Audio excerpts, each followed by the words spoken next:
It's fair to say that the original Kia Soul was a bit of a letdown. It promised a lot with its fun, boxy looks, but it failed to deliver on the road. So with this new model, Kia has started again. The question is, will it be second time lucky?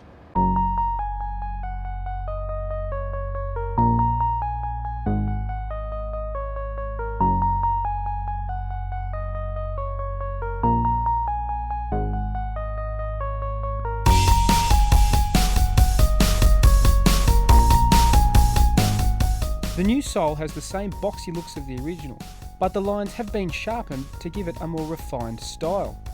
The design was led by Kia's California design studio, thanks to the Soul's popularity in the US, and it borrows heavily from the Trackster concept.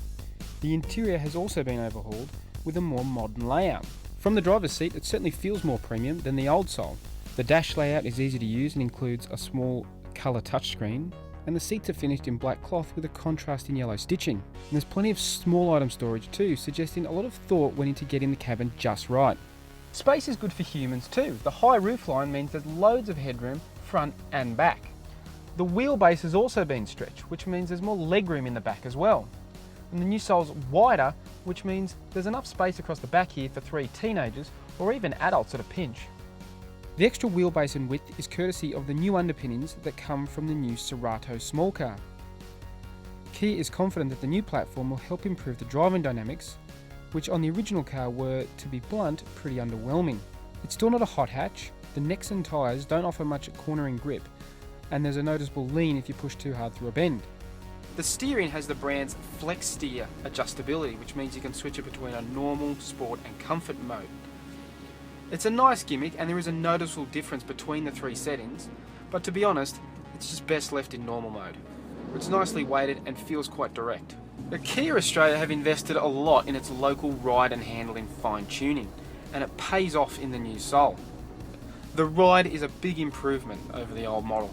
It does crash over bigger bumps sometimes, but for the most part it soaks up imperfections in the roads with comfort. Now, the engine is actually carried over from the old model, but it produces less power and torque now to meet new emission standards. But even so, it still does a good job of hauling the car along, even though it does get a little noisy sometimes. But overall though, the new Soul is just a nicer car to drive. It's just more comfortable and more responsive. The other major difference between the old and new Soul is the lack of options. The range has been cut to a single model and the diesel engine has been dropped. Also gone are the customisable options like the tattoo stickers and the sound system with pulsating red lights. Kia has done this for 2 reasons. First, it wants to keep the price down, and secondly, it believes that customisation is best left to the aftermarket business, which is probably the right call.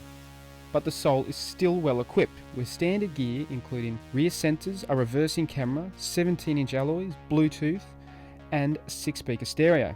With its new look, better driving experience and slimmed down lineup, Kia now sees the Soul as capable of crossing over both the small car and compact SUV markets. It manages to blend those 2 segments without fitting neatly into either, so in some respects it has appeal to both markets. If at first you don't succeed, try again. That's the moral to the Kia Soul story. Because it may sound corny, but Kia has managed to retain the soul of the original car, but improved it in every respect. So if you're in the market for a small car or a city-sized SUV that stands out from the crowd, then the new Soul is well worth a look.